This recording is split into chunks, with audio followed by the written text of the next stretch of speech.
Good morning everybody and welcome back into a very special episode of the LEGO Legend of Zelda Custom Set Showcase, where today we're diving back to Wave 3, which is something that was happening way before most of you started watching the channel, and that is to take a look at Z0050, the long-awaited, the long-rumoured Master Builder series, Clocktown. And I asked you guys to suspend your disbelief a little bit today, as Clocktown is a super big model that there was no way I was ever going to be capturing it all in LEGO form, and I've tried my best to view this as a Master Builder series set, just like the Star Wars ones, like Mos Eisley and Assault on Hoth, whether those be maligned or not. And I really encourage you guys to think of this more like a concept model about what something like this could look like. There was always going to be too many figures to put in a set. There was always going to be too many locations and little references. So I've done my best, and I hope you guys appreciate it as we take a look at this 3,890 piece monstrosity, retailing for $379.99 Great British Pounds, or let's be real, $450 US, with 23 minifigures and a hand in the loo, filling out our Clocktown. Let's read our quick description before we open up the box and take a closer look at this model. You've met with a terrible fate, haven't you? Not with this new LEGO The Legend of Zelda product that brings the beloved citizens and shops of Termina to your shelf. Build Clocktown and explore inside various locales, from the Curiosity Shop to the Mayor's office. Help the 24 minifigures with various problems and look out for faithfully recreated details such as the cow boxes. Claim a heart piece in North Clocktown before the clock strikes midnight and rotate it into position for the festival to begin. Combine with Z0045 Collectible Minifigure Series 2 to expand your town storyline with Anju and Cafe minifigures, and for a limited time when purchasing Z0050, Clocktown receives a free Tattle and Tail buildable sculptures with purchases. Very similar to what has happened recently with the Luke's lightsaber with the Jabba's sail barge purchase. So, this is Clocktown. It's been long rumoured and long anticipated that I was going to make a model based off this location, which is so iconic to so many people and has these amazing different storylines in it.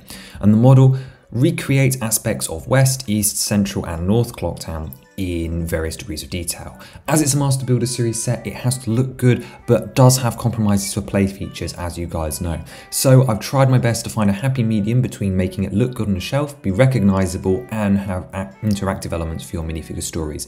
I realize that lots of you will have different opinions on what should be included, what was important, and how things have been represented, but just know that it's mostly about showing the idea, and this was incredibly hard. I may do a follow-up video in the future talking about the difficulties we faced, as well as how I chose the decisions and how many iterations this went through, as it's one of the longest processes, one of the most difficult bits of design I've ever had to do. But for now, let's just take a look at what's on offer in this set by opening up our bag to reveal 4 instruction manuals and 40 numbered bags. So that is even less than the Temple of Time somehow. And if we open up our first manual, we will see that bag 1 builds the base of the clock tower and the Happy Mask salesman figure. Bag 2 gives us young Link and continues the clock tower, building up the steps. And bag 3 finishes off the clock tower and contains no minifigure. That's the first manual before we move into manual 2, which covers West Clocktown. Bag 4 starts us off with the Curiosity Shop and gives us Sakon. Bag 5 builds the fishing sort of trading post. It's not a fishing hut, but it looks like a fishing place, and gives us the Curiosity Shop owner, who actually has the trading shop owner as an alternate face, because obviously they're the same guy, just day and night, and he's wearing a wig. Bag 6 builds up the bomb shop and gives us the grandma. Bag 7 builds the fronts for these 3 shops, all of which are detachable. Bag 8 builds up these little platforms, we'll explain why in a minute, and bag 9 starts the main chunk of West Clocktown while giving us one of the 2 dancing twins. Bag 10 continues up the superstructure, all this stuff hidden around the back, including some supports and the door for the lottery, and bag 11 gives us our other dancing sibling and continues up that superstructure, including the building the exit of West Clocktown. Bag 12 gives us the banker, and what do you know, builds the curved wall but also the bank. And bag 13 sort of finishes up the bit of north and has no figure. Bag 14 continues the sort of sloping part downwards to create, well, the flooring. And then bag 15 is a separately built module that has parts of the post office and the sword school, and of course gives us the swordsman figure. Bag 16 brings it all together and attaches the roofs. Obviously these little bits down here aren't new, but also attaches these torches and yeah, as I mentioned, the roofs, and brings it all together really and finishes off that instruction booklet. Before we move into instruction book number 3, which covers the Stockpot Inn as a separate unit module, but can be connected to East Clocktown. Bag 17 builds up the front wall and gives us Link the Goron. I mean, he's whatever you name him, but in canon, if Link is named Link, then this Goron is named Link. Bag 18 finishes up the kitchen, no figure there. Bag 19 gives us the hand in the loo and builds up the toilet and a couple of other sections. And bag 20 even builds grandma's room and gives us grandma. Bag 21 starts the second floor, has no figure, and bag 22 actually finishes the second floor, which is very, very empty and has no figures there. And then that brings us into our fourth and final manual, which builds East Clocktown. Bag 23 starts off the build of the milk bar, but gives us no figures, and bag 24 gives us Muto and a little bit more of the bar itself. Bag 25 builds up one of our carpenters, as well as continuing this stairway upwards, and then bag 26 does the roof for the bar itself. Bag 27 is the milk bar that goes in the basement. It's actually a little detachable section and one of the smallest ones. You'll notice that unfortunately the milk bar owner did not make the cut, but you could always bring, say, I don't know, a Talon in from the Ocarina Lon Lon Ranch set, which also launched in Wave 3 to continue to fill out with your various civilians. I know it's not accurate, but it will do. Bag 28 builds a Hyrule soldier. We'll come back to him. I know he's the wrong design and continues to expand the walls outwards from the milk bar. Bag 29, 2 figures, the only time that happens in the set, with both Honey and Darling, and builds up their shop. Bag 30 continues the facades and also brings it around the corner for the shooting gallery, and bag 31 does the shooting gallery signs and all the interior details and gives us the shooting gallery owner. Bag 32 gives us the mailman and builds up the mayor's office entrance.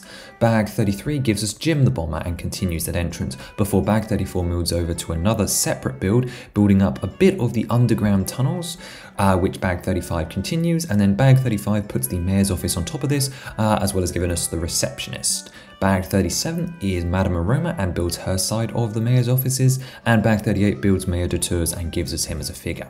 Bag 39 builds the North Clocktown as well as Central Clocktown's builds, including the Deku Scrub Flower, North Clocktown Playground and the Keaton Quiz Grass Ring. And then bag 40 is the last bag, giving us our Fierce Deity figure, the special figure including the stand, the reprint of the moon element as well as a quote tile, and then 2 market stalls for South Clocktown as well. Whew, that was a lot to get through. Let's take a look at it in more detail now, but first here is this set all lined up from left to right. You can see that if you sort of spread it out, it doesn't look as much like Clocktown, but it's really, really bustling full of life with all these figures, some of which of course are reuses. We'll talk about the figures in more detail later, but you've got that Clocktown in the center as well. And then yeah, just to give you a run through here, all those characters. Also included on here is the alternate version of the trading shop owner, where he's obviously without the wig when he's Curiosity, and then his alternate expression is this nice normal one for his daytime role at the trading post.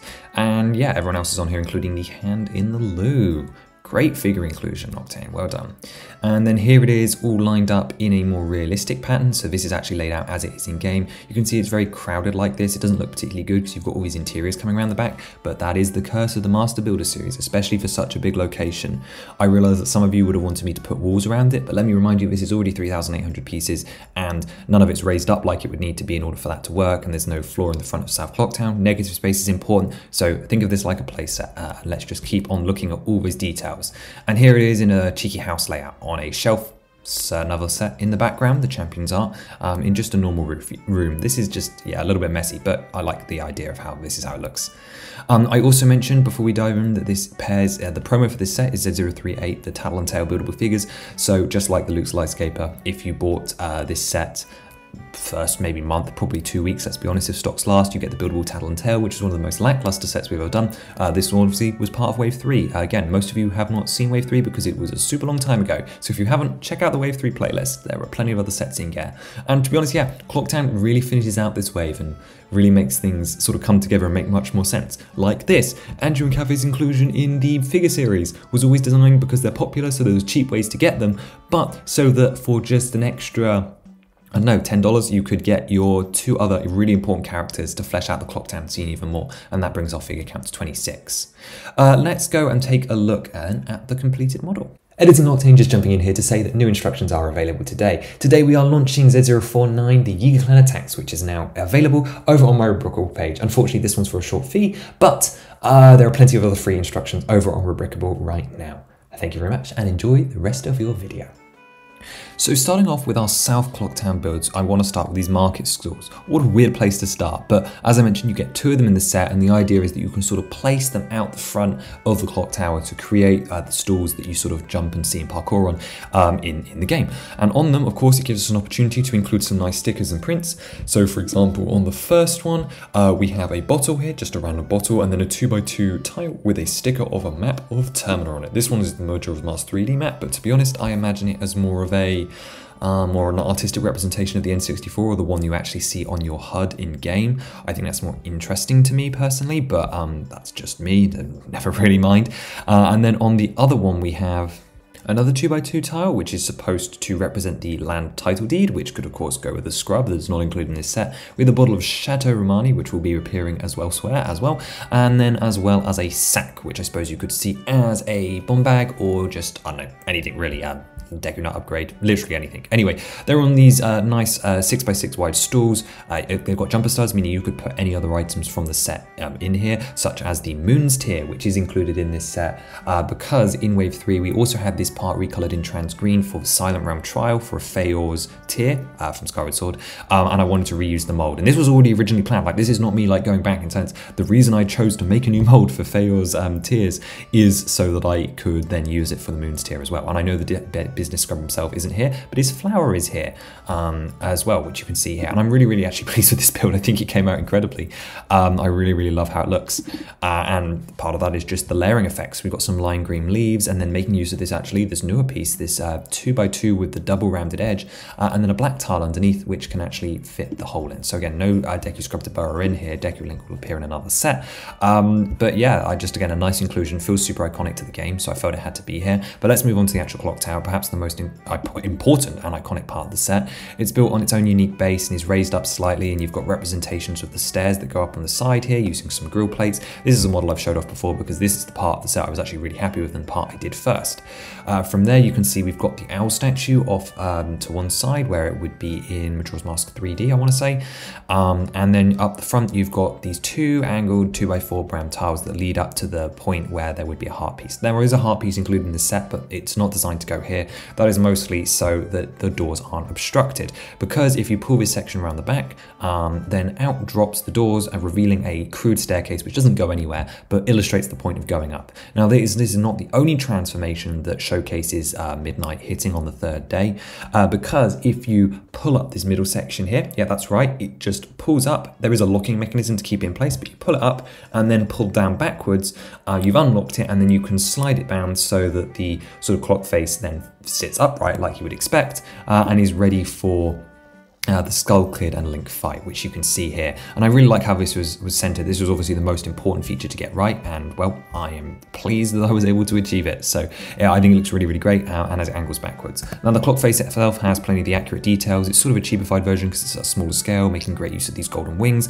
And you'll notice there is a 2x2 sticker tile of a sun. You get 2 of them in the set, the other one being a moon, and you can change them out. So if you want to have the night clock or the day clock. And of course we've got these recolored big splat gears on the side, which represent the side faces, which don't have any decoration on it, but I think it's whatever. I really like it, and I like that it can do the position to then actually have the arena to fight. And the Skull Kid you're seeing on your screen doesn't come in this set, obviously, but he was a Wave 1 CMF figure, so again, a really nice inclusion there. Now, actually, there's a bit of empty space down below because this area is raised up, so of course, can't waste any space, and this actually represents, well, accurately, the entrance into Termina. So if we have a look down at this side, you'll see this black tunnel, and if I angle you up on the inside, you'll notice that on the inside, we've got these other 2 stickers which represent sort of the warping effect that happens when you fall into Termina. So we've got all the mask faces and things, and it's just a cute little detail as you go through. On the inside though, we've got some vines representing sort of the more mossy section. On the outside, I've got this other splat gear, and on the inside as well to represent sort of the fallen over cogs. Obviously, this is a very small space. It should be bigger, in theory, to be a proper interior, but we've got all this moss effect on the inside, we've got leaves and cogs, and then over on the other archway, just to keep things sort of mixed up. We actually have the Happy Maskell's organ, which, yeah, again, is very, very shrunken down and he can't really play it. He could sit here on the floor, but it's just almost supposed to be a microscale Easter egg and it's accurate to the location. So I'm really pleased that, one, I was able to include that, and that two, it looks all right. You know, it could be better, but it doesn't look awful. So again, those are both hidden under here, and I like those details. I like filling plenty of space in these models, so that's good to see. And that is everything on this clock tower, but of course it's not the whole set. It's designed to sit separately, although of course using jumper tiles and other bits you can always like plug it into the other modules, which sort of leaves us with West and East Clocktown. And I know that the Stockpot Inn detaches, but it really is part of East. Before we go there, then let's talk about North, because I feel like I'll forget if we don't. We've got two builds for up here, the first one being sort of the playground, which actually is where the heart piece is featured. We've got this fairly simple tree, and obviously this is on a click hinge, so it can actually slide in and out to sort of be repositioned. And then you've just got these three simple pillars with jumper studs so that Link can sort of jump up and do the parkour to come and get the heart piece, which is a print, because this print was used in the London Ranch set and plenty of other places as well. So yeah, didn't just heart piece to be included. And of course you could move it around to represent different ones or put it different places to simulate the different mini games and such, but I felt it was an important inclusion. And to be honest, this tree in this little corner is super iconic to me, so I really wanted to include them. The other North Clocktown build is nothing super specific. It's literally a 6x6 round plate with some grass on it, but you'll notice that the fern element in the middle is on a 2x2 jumper plate, and the reason for this is so that it can be easily knocked off to simulate Link doing a spin attack, because these are the circles of grass that if you sort of spin, you reveal the Keaton to do the Keaton quiz. Now, no Keaton included in the set, but Cafe in the minifigure series does have the Keaton mask, so I reckon someone could get clever and do a brick-built Keaton to then sit in this circle. But the play feature's here to represent nonetheless, so you can easily chop down the circle of grass for the Keaton quiz, and also it's just a little bit of extra scenery. Now, you may be wondering why I cut most of North Clocktown. To be honest, I feel like Fairy Fountain would be better on its own. And the part count, again, gotta take limitations into account, because you cannot have infinite figures, you cannot have infinite parts. You could argue micro scale, but to be honest, I think the figure scale details sort of make it itself. So actually, let's go take a look at those. I feel like you guys have seen West Clocktown more, so let's go for East, I think, first. Or at least we're gonna start with the Stockpot Inn, which can be detached from East Clocktown. So this is one of the weirder sections of the build, because actually it's open on almost every side. From this straight on front angle, you can see that it's pretty much complete. And for at least a portion of the right side, so that when you attach it to East Clocktown, it's also complete with this removable wall section here, which actually comes off to remove the to gain access to the reception. Now, the weird thing about this is that the second floor does not come off; it's actually fixed on there, meaning that from this left side you have to have open rooms such as the kitchen and the hallway, and actually at the back of the right-hand side you've also got open rooms for Grandma and the hallway and stairs again and such. And then on the top floor, you have openings on the left-hand side here with the bunk beds, which have basically no walls. Again, it's completely open because it's right at the back of the building. You're not going to see it when you put it in an interesting position. It does mean that things look a little bit like questionable at times, but to be honest, I like this cutaway approach. I do think it looks a little messy for display, but again, that is for you guys to fix if this set was real. So again, I'm trying to do as much with the piece count as possible. LEGO would do a better job, we know that. But again, I would like to see the Stockpot Inn included with a couple of these features. So let's take a look at those. On the balcony, we have the bell here, which is using a couple of interesting techniques to sort of keep it upright, sort of on 3 legs and then one of them going back into the wall. And this is actually the first time we're seeing in the set, but here is this stickered door. I did it as a sticker deliberately so that you guys would complain, because that's exactly what would happen in a real set. There's like 7 or 8 of these in this set. You have to sticker them all. I feel that this is realistic for a set of this scale, so I'm sorry about that. We talked about the removable panel earlier, but yeah, this pit comes away and actually uses 2 really large transparent back stickers on some 1x6x5 panels to recreate sort of the artwork designs that you see across Clocktown's walls, and it stops them from being super bare. And actually a lot of this Stockpot Inn is actually built in the nougat color, at least down in the basement, and so that is nougat panels here. Thank goodness for the boutique hotel, which made a lot of these parts come true. But if you wanted to get in normally, we've of course got the front here, which features the little sort of, I don't know, straw overhang, which is where Link the Goron goes to sleep when he is abandoned. And then on the other side of the door, we have a 3x3 tile of the moon. And actually this wall features an interesting building technique to create this sort of swirl. Most of it is tiles stuck on the side. However, on the right-hand side, we're making use of some bow elements to actually create the curve. And I really like that. Again, trying to recreate as many accurate details and make the buildings look as interesting as possible. On the inside, we have the desk. We have a 2x2 sticker of the Clocktown clock on the wall. We have a plant on the desk, which is accurate to the game, and you can actually see this bookshelf here. A couple of different books, maybe it's the ledger. And on the very top shelf, we have one of the cow boxes. Again, these show up a couple of different places throughout the set. This is actually a print because it is a 1x1 tile, even though they have done stickers on 1x1 tiles before. But the cow boxes, they're just so cute, and they're all over Clocktown, and I feel they are iconic, at least in a little way, or at least they're a nod that like fans would really understand. Like if we get a Clocktown, I think cow boxes are like number 4 on my priority list. And then of course there's some empty studs on the desk so that you can put people there. And of course Andrew fits nicely behind, and then the postman can come in and deliver the letter to cafe. Opening through the door through the back, you get into the kitchen, which has its own set of secrets. We've got a table with a plate and a carrot, so that Andrew could take this to her elderly mother. And we've got some things on the wall, so frying pan, some little leaves, we've got some bowls, and we've got this tiling on the floor. I particularly like the tiling on the side because again it's accurate to the game. I realise the wall colours aren't accurate, but again, limitations to building and parts. You could technically do the stock pot in on its own, although I don't think it would sell very well.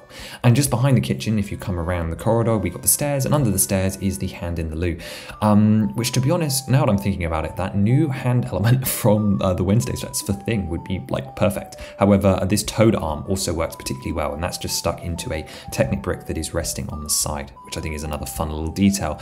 Yeah, and that's another simple room. Again, iconic, I could not have missed it off. The only other room we have on the ground floor is Grandma's room, which is interestingly built. In order to get the wallpaper, which here I felt was necessary, I've actually stuck 2x6 tiles to the wall, and they've all got a sticker or print design on them. Once again, another one of those sticker doors. We've also got the chimney in here and a little rug on the floor, and I'm using a superhero power piece to recreate the flames. It's a little sticky owie, but I think it does the job fine. And then of course, with the chimney breast sort of thins up. We've also got a chair in here for someone to sit with Grandma, because of course Grandma has a wheelchair, as you can see in this render. And yeah, someone else can sit in the chair with her. I like this chair design, it's a little bit different. And then she can sit here and tell her creepy stories. So again, another cute room, nice use of space. Let's move up above. If you come up the stairs, you're faced with sort of this, I don't know what you call it, like an opening, like a landing, I suppose. That's the real word for it, where you're faced with two rooms. Obviously, you've got the balcony over on the right, you've got this little secret room around the back, and then the super open room around the back, which is the bunk room here.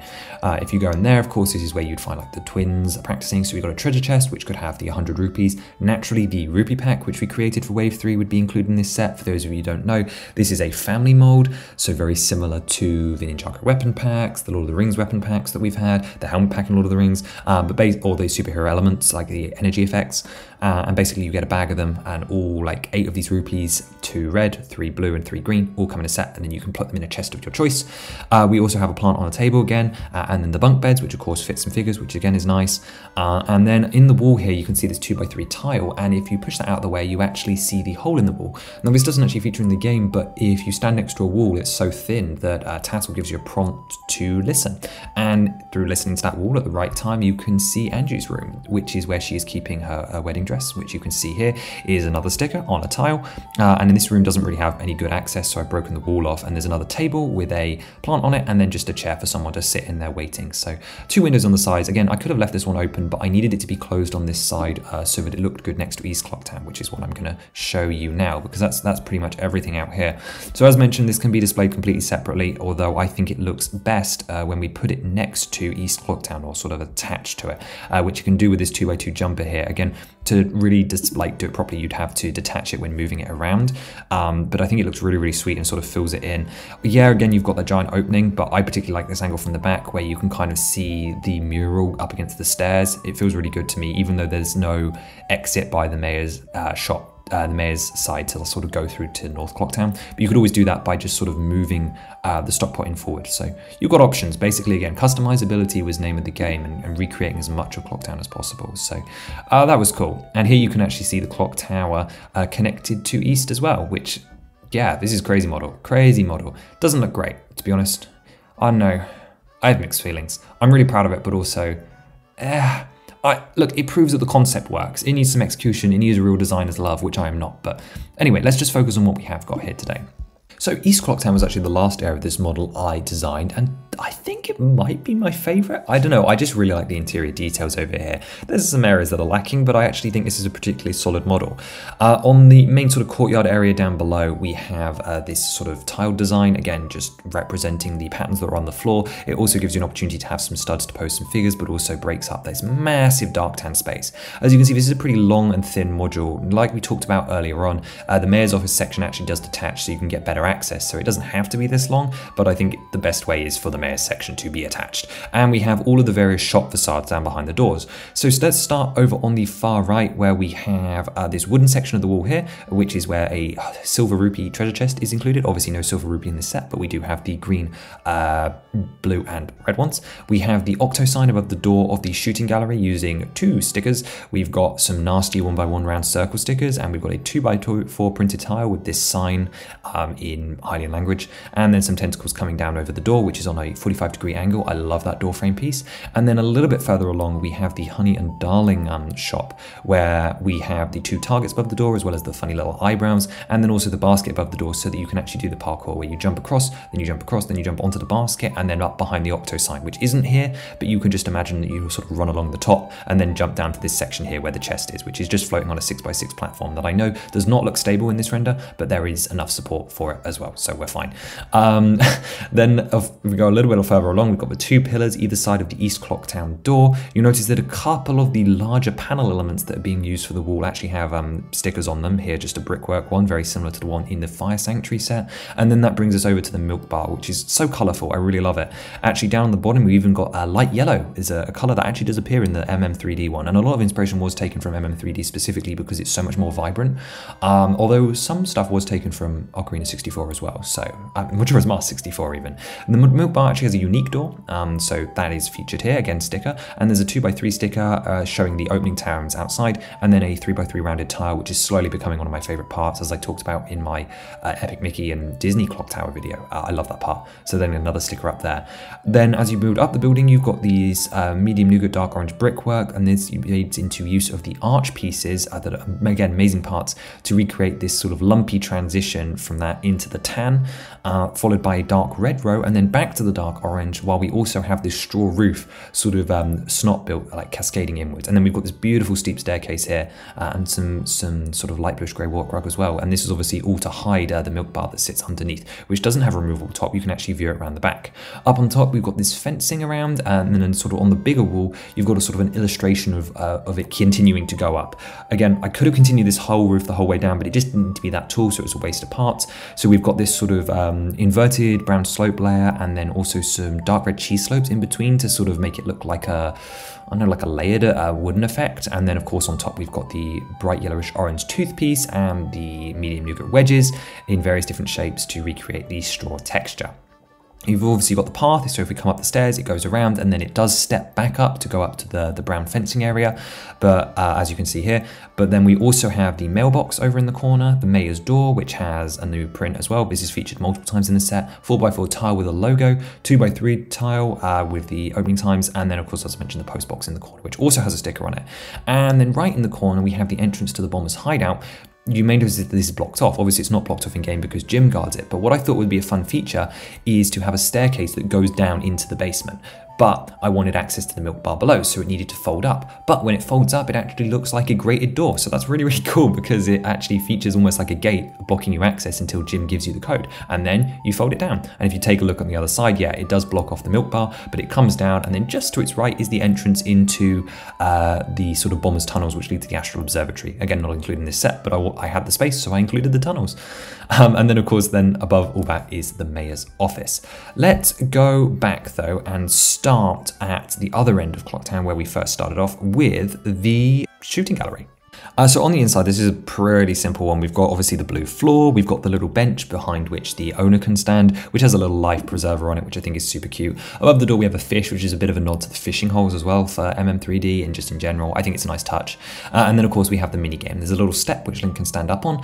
And you've got 2 recolored binocular pieces here, one in purple and one in blue to represent the octos you can shoot, and then the octos that you can't shoot. And then there's a big sticker on the wall behind it representing Great Bay, which of course would be Legoized. This is just a render from game, but I'm not that skilled. Which shows sort of the background that actually does show up behind it in game. So I think that's really cute as detail and also references another area. And of course these octos are in fact sat on some water tiles as well. So you can sort of play the game, knock them off, but it's just a real simple recreation. Next door is the Honey and Darling shop, which again is sort of fixed here. It's a much more rounded one. So I'm making use of these large cylinder pieces, which have some stickers placed on the interior of the panel. And then we've got another 4 of the design that were on the outside at various different heights to represent the targets. And of course these are all loosely attached, so you could remove them. The middle of the floor actually does spin as well, so you can put the Honey and Darling figures on here and then get them to spin around, which is perfect, right? That is exactly what you should expect from a model. And of course we've got the door in front, but you could also put Young Link on here and he can shoot the targets too, which looks awesome. Got a lavender floor, again, accurate, really, really bright and vibrant, which I really like. I like it when the models can be colorful yet recognizable. And of course, Honey and Darling, super good figure designs. But again, we'll come back to those when we talk about the figures. The next one along is the milk bar, and this is actually under the milk bar structure, which is nice. It's mostly blocked off by the suspicious pink wall, which is the actual bar itself. So this is obviously on jumper studs, so you can easily detach it. And when you look inside, it's a little messy, but also quite bare. We've got a white wall to sort of contrast against the performances. This was sort of taken from MM3D, although I think really I could have colored it in stone gray or literally any other color. The floor is a plain dark gray because this is quite a hard to access area. At the back, you do have the ramp and also a 2x3 tile, which actually has a sticker of Lulu's band performance, which are actually all over Clocktown. It was really great to include these various different advertisements. You'll see the other ones in the mayor's office. And then over on this other wall, we actually have the milk dispensers, which are seen in MM3D. They're all, and these are sort of various levels of full. We've got some purple and we've got some blue. And funnily enough, this stud connection for these was actually built into the wall so that I could get the anti-studs I needed. So this was actually like a really convenient use of space that worked out quite well for me. There's also, of course, the stage, and on the stage are plenty of jumper studs, and what's special here is you can actually see that it's on a rail plate, meaning it slides out, so you, in the future, when all of our Link variants show up, you should, in theory, be able to put Child Link, Zora Link, Goron Link, and Deku Link all on here. Now, currently, we only have Deku Link, no, Child Link even, and Zora Link from Series 1, so we're still missing Goron and Deku, but they will show up eventually, and then you'll be able to put the whole band, slide them back in, and have them display on here. I realize this is an incredibly small and shrunken version, but it is what it is in order to get it included in a set of this size. Again, Milk Bar could have been its own set, let's be honest. But again, the most of the Milk Bar is actually this removable section, which again is really shrunken down and is really cute. Now, I'm realizing in post that I could have used various different tiles to shape the cow pattern for the bar, using the various new Harry Potter ones and the round ones and the curved ones, but here it is just on a 2x6 sticker instead. But it's fine, I like it. Here's the other bottle of Chateau Renarmony. You've actually got some snot technique to build up this tile work. Again, I love that the gaps between the tiles look like grouting lines, and it's in this really lovely lavender color. I'd actually really like to build this just as a build to have, like just here is the milk bar as a removable section. I think I might do that in real life, so that could be a lot of fun. We've got these milk cartons and some glasses, and it just looks really ornate, and I'm just really happy with how this turned out. I love the medium lavender color, and I think this is a great addition, especially as it's removable as well, so you could even just put this on your desk. Shame about not having an owner for it, but I really like it, and you even got the bar stools for people to sit on, even though I know they would fall off. So that brings us to the removable mayor's section. Let's start with the actual mayor's office at the top, and then we'll talk about underneath. So it opens up and folds out to these three sections. When you've detached it from the build, you can actually access the reception from the front, which gets us this wonderful angle where we can see all these details. On the desk, we have another cow box, again using that print. We have a sign-in sheet, which again is a sticker on a 2x2 tile, and we've got a glass bottle. We have a potted plant in the corner, which I actually really like, which uses these fern parts, and a wonderful different tiled pattern on the floor. And here you can see the receptionist in it. We've got the clock and the Madame Aroma portrait on the wall of Mayor de Tour and Madame Aroma. Obviously that would be Lego guys, but again, I'm not that skillful. I just think that's such a goofy one. Over on the table, there should be a model of Clocktown, but I'm not including that in here. Again, the model would just have to be bigger for that to work. And then over on the far wall, we actually have a couple of extra details, which you could just about see being the same Lulu poster, being a second sticker, and a poster for the Carnival of Time. And up above, we've got these three dangly lights that have some like chainy bits. And of course, two more doors that lead to the various section rooms. And these rooms actually fold out, again, giving you access from the back, but also completing the reception room when you look at it from the inside. Now, this feature was chosen to sort of for the mayor's office, but it was also so that I could make the most of the underground space and you could get easier access, which we'll take a look at in just a second. But really, it was for the upstairs. So over on Madame Aroma's side, we have a small green ottoman, which again has no studs on it, but is attached to the side of the bracket. This would be where Toto would sit. Again, unfortunate, another a missed figure from this set, but there were just too many inhabitants that were too important. We've got a little table with the letter to cafe on it, just the normal Lego letter print, so that we don't have to make a new part. And then the white chair for Madame Aroma to sit in as well. And then on the other side, which is the Mayor d'Auteur office side, we have his desk and chair. I love his chair. I think that's a really accurate build, and I'm really pleased with how that looks. It's making use of the newer 2x2 inverted tile with a sticker on it to represent the moon's face behind the chair. You've got the little horns coming out from behind, and of course you could sit in it and look fabulous. We've got the cow on the desk and then the little red rug, and of course you can recreate the scene where he fights with the town's like leaders, where we've got Muto and the soldier's guard, and then of course him looking vexed in here. No couple's mask of course, but I do like the scene, so I'm glad that we were able to include it as well. So then down below, as I mentioned earlier, is the recreation of the tunnels to the observatory. We've got a couple of accurate details here. Got lots of these torch bills that were featured in West Clocktown. We've got a spider web with a spider on it, and then we've got the actual moths that float around near the torches. So bring your deco stick and light it up, and you've got the moths and butterflies to chase after you. Over on the left side, we've got another treasure chest here, which could either have something good in it of your choosing. You can put whatever you like in there. We've actually got stepping stones as well through the water. So when you close this up, you can actually see it looks a little more accurate to the version from the game, which I think is cool. And then on the far side, you can see we've got a ladder leading up to the top, where there's actually a little gap, which is supposed to represent you climbing out to the observatory, but obviously it goes nowhere. So it's really just a suggestion of a hole, but I like it. I think it does the job perfectly good enough. And it's a really nice use of space. I also really love the colors down here, using dark teal underneath the water and then the blue tiles on the top. And I like the moths too. I think that's a fun little detail and something that doesn't really get brought up much because the moths are entirely forgettable. But yeah, those are all the interiors for East Clocktown. I think definitely my favorite section. I'd really love that bar part, and I love the back of the mayor's office, despite it being one of the more simple parts. So with that done, let's take a look at West Clocktown. So West Clocktown connects to South Clocktown in the same way you would imagine, and it actually looks really quite nice here because it is basically just a flat wall.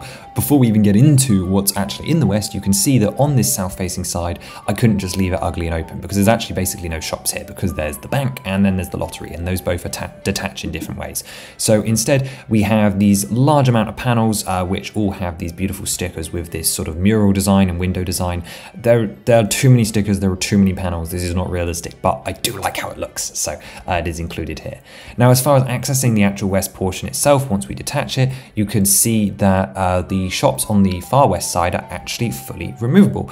They are on various heighted platforms that then detach, and then these are only on jumpers, so then the shops can come out. And the reason for this is because if you left them on the ugly platforms, you cannot then display the West Clocktown shops in a pleasing way because they have these really ugly sections. Now, obviously I could have made the sections less ugly, but what I actually prefer is just sort of discarding them and then putting the three shops in a line and then sort of attaching it out like I showed you on the front of the box in the video. Then you just chuck these three sort of sections to the side, and then you are left with access to the rest of West Clocktown, where you can then easily see the path, the wooden roofs, all these sticker details, the bank, and then of course go up to the top, which is a little bit moved in, where you can also detach the module for the post office and the swordsman school as well. But let's focus back down here. So we've got the bank on the side. This part doesn't detach. There's an easy access hatch on the top for you to slide the banker in. He's got two sort of safety deposit boxes, which would be really fiddly to access, but you could. A sign and then a cow box too. We've got two more of this torch design, and then we've actually got these brick elements with the flowers that represent sort of the passage up. Now I could have chosen to include the canopies that go over this area, but yeah, it just would have gotten in the way. It would have been too tight, and I think it's perfectly recognizable as is. So then on the other side, which is the removable side, we've got the three shops itself. So let's take a look at those, because those are some of the more detailed interiors in this portion of the model. So the first one we have is the curiosity shop, and of course all three of these models have sort of tops that remove from themselves, and the curiosity shop is the one that's the lowest down, and sort of you can see it if you peep through the bottom here, which I also really like the angle of. It's got a floating sign on the top, which is cool. I like how that looks, and that's got two stickers on it with the name in highlighting. It's accurate to the game, and actually has a second sign on this model as well. And then when we take the front off, we can see on the inside, we've got some pots stacked up and some crates which has various items in them, another clock on the wall, and then big mesh across the wall, because obviously there's the protection for the owner behind it. And if we actually look behind it, we can see a couple of items which he either has for sale or has through there, which look awesome. Specifically, we have a helmet, we have a bag, and we have a blue potion as well. Of course, blue potions being the best of the potions, so makes sense. It's in the curiosity shop, so you can have Sakon come up here and bargain for his wares. And it's not the only feature to this one, as this is the farthest west shop. I didn't have to worry about it like butting up with other ones, so we actually have this removable wall section here, which you can just pull off with this clip, and on the inside you can actually see through to the back of the curiosity shop. This is of course referencing the cafe hideout, so this is somewhere you could put him. But you've got these purple curtains on the side and a box for a figure to stand on. And if you look through, you can't really see much, but it's the thought that counts. And it's another little Easter egg detail that I actually really like we were able to include. Middle shop is the trading post. So if you remove the front of this one, you can see the scarecrow, who you can teach the scarecrow song, as well as the little jetty that you can walk across to the items on sale. We've got a pot recolored in red here for the red potion. Not the red potion, the red refill, which is a red potion. We've got the fish sticker in the middle, which represents just the fish that the trading post guy caught. We have a deco stick, we have an empty bottle, and we have a Hylian shield, which has no print here. And on around the top, we actually have the faux clouds that he actually has in this shop, which I think is another fun detail. And I just like how bright and colourful this one is. Again, a nice chibified version of the model. I'm really pleased with how that one turned out. And then my least favourite of the three is the bomb shop. It's the most boring on the outside. It's just got a sign on the door. And then when you take the wall off, you can see that it is a large aqua layered interior. We have our main sort of shop desk, which is built sideways and has the 3 items on it. We've got our cow box. Of course, you can't buy this, but it's on there. We've got a bomb chew using a slope design. And then we have a minifigure head bomb here as well for the ocarina bombs, which I guess would use the deco tree one now, but we're not using those because this is my cannons. So, and also I designed this before that set came out. So it's just been sat on my desk for a very long time doing figures. We've got a large barrel representing all the crates and stuff around. We've got a purple crate in the back, and ignore the fact that this hose does not come down. It would bend down and connect into that black stud on this machine here, which is the representation of the GameCube that you see in here. There's like an old sort of out-of-date GameCube, but flex tubes don't have flexibility in studio yet, so they need to work on that. And then there's some more back stock of bombs up on this black crate, and of course there's plenty of crates around, meaning you could always fill this up with various different supplies and things. But I really like the counter here, but I don't particularly love the interior of the shop, which is mostly done in dark blue.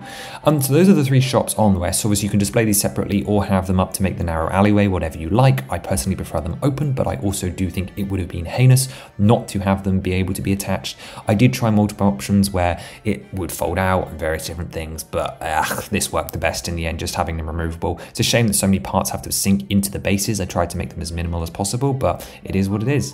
Anyway, as we move up towards the backside of West Clocktown, we've once again got this printed design. This is the exact same as East Clocktown, although this one is actually more useful because this is the area where you would pose the dancing twins, which can obviously be posed on these various different studs here. And you can angle them and twizzle them and stuff, and that'd be all fun. You know, it's great to have those kind of options for play. And again, open spaces are just as important as closed spaces in these kind of models.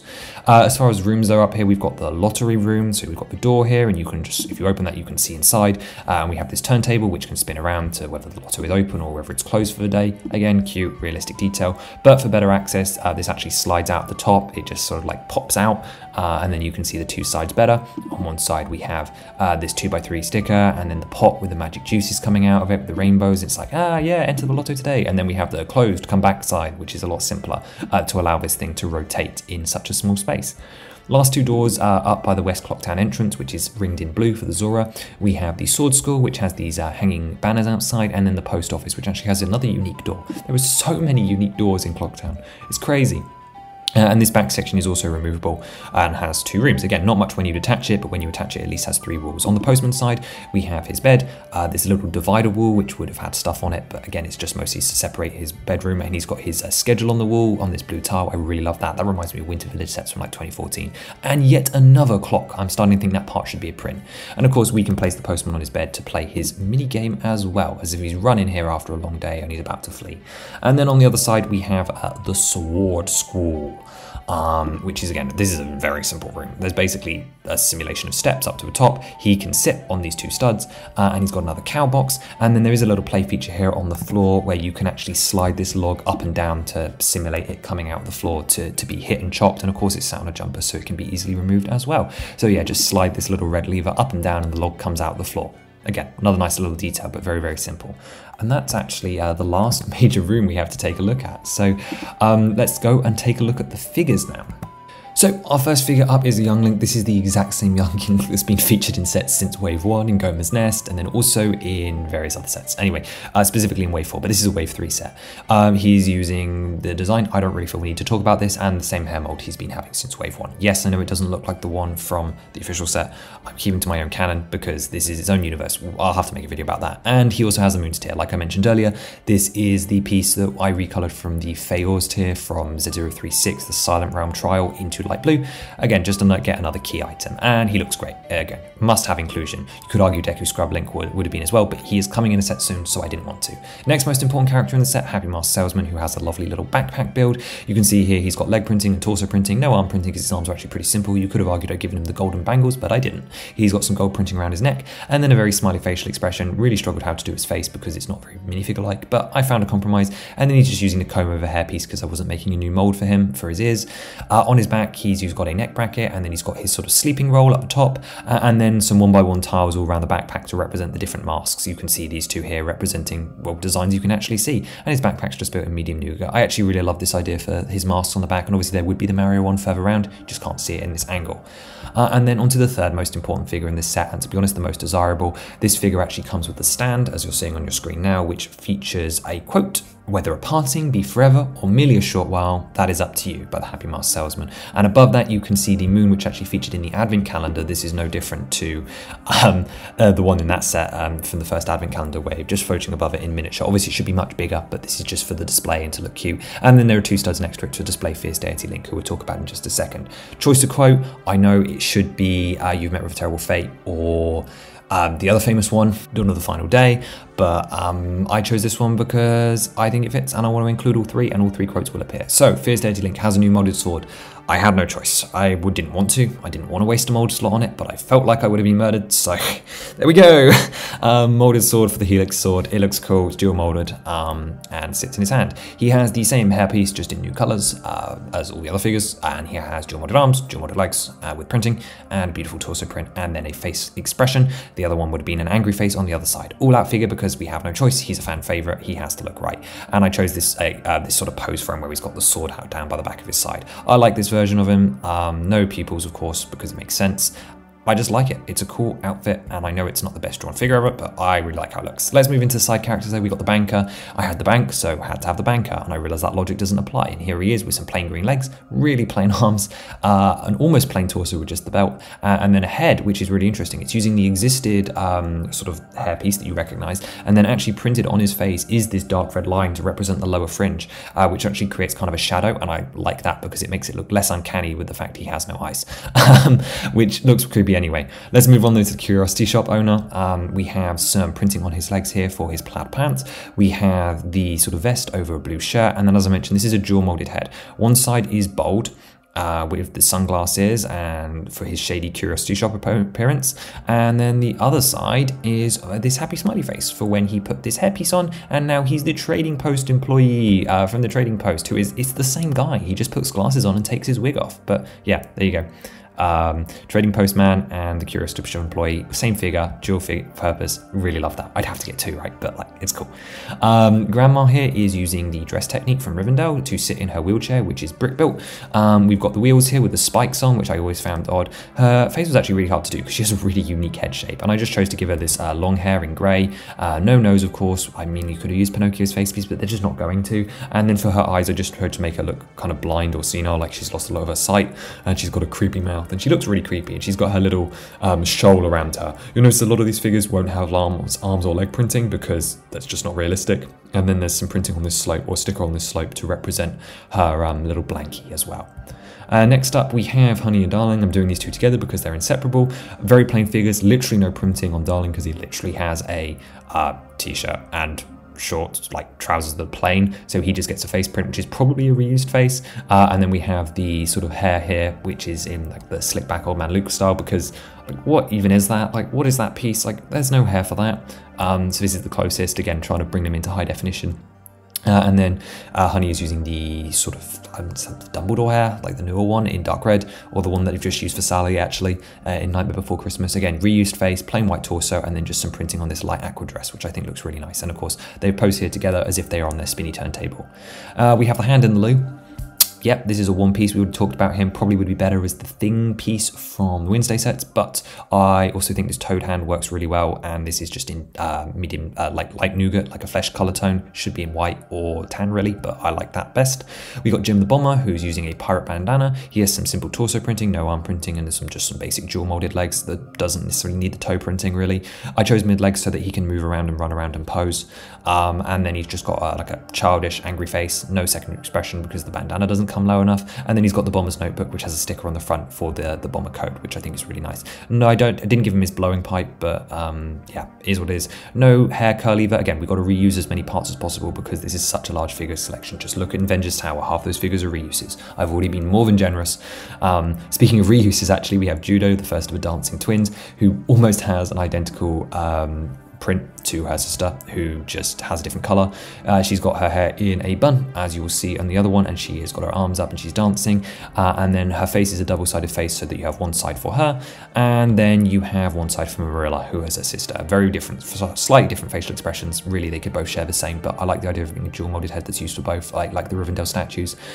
She's using basically the same torso design, again, just the blue accents instead, which technically makes this 2 new molds, which hurts a lot for the budget. But yeah, she's got that hairpiece at the back, same as her sister. It's not a new piece actually, it's already existed, but yeah, I really like it. No printing for the green on there though.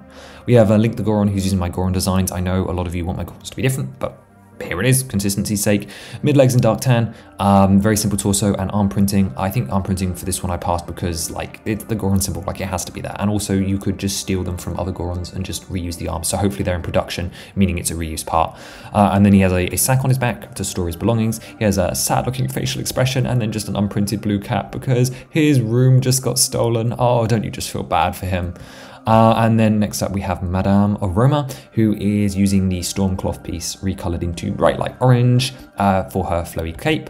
She has been scaled into a normal figure proportion. She has a terrifying face and a brand new molded headpiece for all characters of her. Yep, she got a headpiece because how am I supposed to recreate that hair without using the Sonic ring? And even then it would look really bad. Yeah, in this picture, her streamer thing is red, it's orange in game. So I feel justified in my choice of color. She's got her dress, of course, coming down onto her dual molded legs. You could argue I could have given her a skirt piece, but I wanted her to sit down in the chair. So she sits.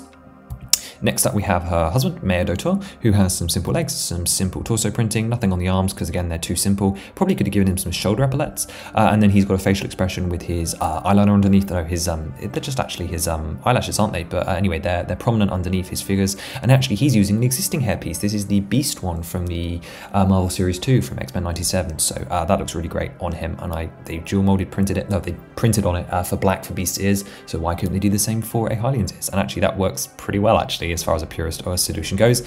He's got his beard and he's looking rather vexed and has his hand up to his head in concern like he does in game.